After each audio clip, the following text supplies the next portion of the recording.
आज हम एमए उत्तरार्ध की इस कक्षा में पूर्व में चर्चा कर चुके आर्थिक विचारों का अध्ययन करेंगे।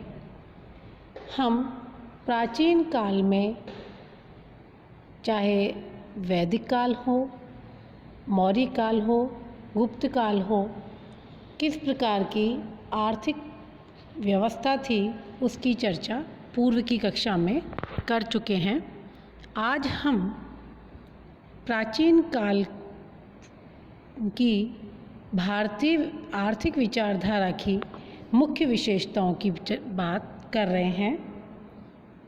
प्राचीन विचारक अर्थशास्त्र को पृथक विषय नहीं मानते थे। अर्थशास्त्र का अध्ययन धर्म, नीति, दर्शन, कानून, राजनीति आदि विषयों के साथ किया जाता था। कौटिल्य के अनुसार दर्शन, नीति, अर्थशास्त्र और राजनीति का संयुक्त अध्ययन मनुष्य के लिए आवश्यक था। आर्थिक उपदेशों में स्वच्छ तथा नैतिक जीवन पर ही बल दिया जाता था। दूसरी विशेषता है, प्राचीन आर्थिक विचारधारा में कल्याणकारी राज्य संबंधी विचार का बहुत अधिक महत्व था।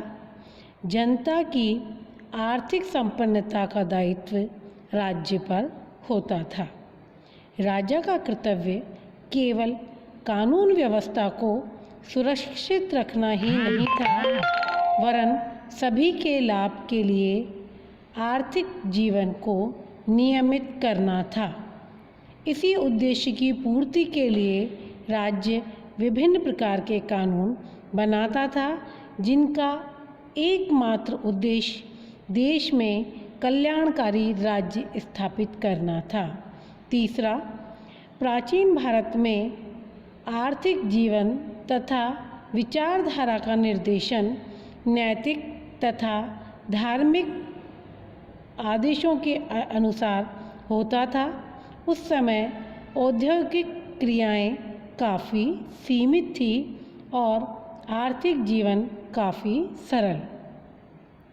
उस समय व्यक्तियों का दृष्टिकोण भौतिकवाद के साथ साथ वर्णाश्रम द्वारा सामाजिक संतुलन को सुरक्षित रखना था। ये प्राचीन भारत के आर्थिक विचारों की विशेषता रही। अब हम इस क्रम में आगे बढ़ते हुए मध्यकालीन आर्थिक विचारों की बात करेंगे। मध्यकाल में 10वीं शताब्दी से लेकर ब्रिटिश साम्राज्य की स्थापना तक के वर्षों में आर्थिक विचारों का कोई बहुत अधिक महत्वपूर्ण विकास नहीं हुआ। आर्थिक विषयों पर बिखरे हुए विचार, चाहे वह संत कवियों के हों, कबीरदास, तुलसीदास, मीरा, सूरदास, जायसी, नानक जी, ये विचार आर्थिक जीवन की अपेक्षा सामाजिक जीवन से अधिक संबंध थे। इनमें जाति प्रथा के दोषों, ईश्वर की पैतृकता, मानव बंधुता, श्रम की महत्ता, धन तथा जन्म से प्राप्त होने वाले विशेष अधिकारों के उन्मूलन का प्रचार किया था। मुगल काल में आर्थिक महत्व की बहुत सी पुस्तकें भी लिखी गई, जैसे अकबर के काल में आईन अकबरी। इस पुस्तक में मालगुजारी प्रणाली, तकाबी, कृषकों को मुफ्त बीज देने तथा अन्य समस्याओं का बड़ी सुंदरता के साथ वर्णन किया गया।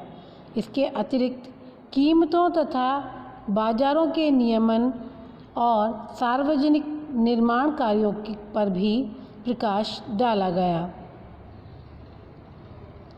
लेकिन अबुल फजल,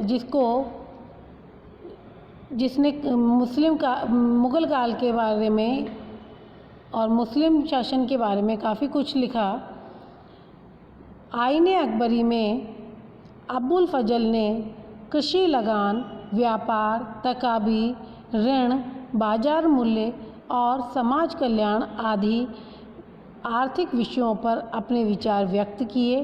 इस पुस्तक के अध्ययन से ये ज्ञात होता है कि इसके रचयिता को भारतीय कृषि का समुचित ज्ञान था।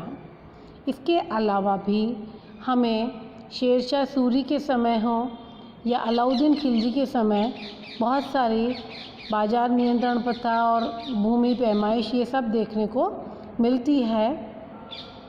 मध्यकाल में भू राजस्व वसूल करने की नई नीति का भी परिपालन हुआ।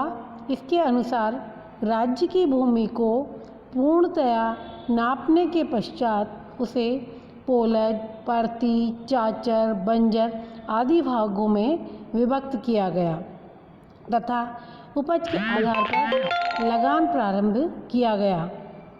यह एक वैज्ञानिक पद्धति थी जिसका मध्यकाल में विकास हुआ। इसी तरह मध्यकाल में व्यापार और वाणिज्य के क्षेत्र में भी विकास अवश्य हुआ।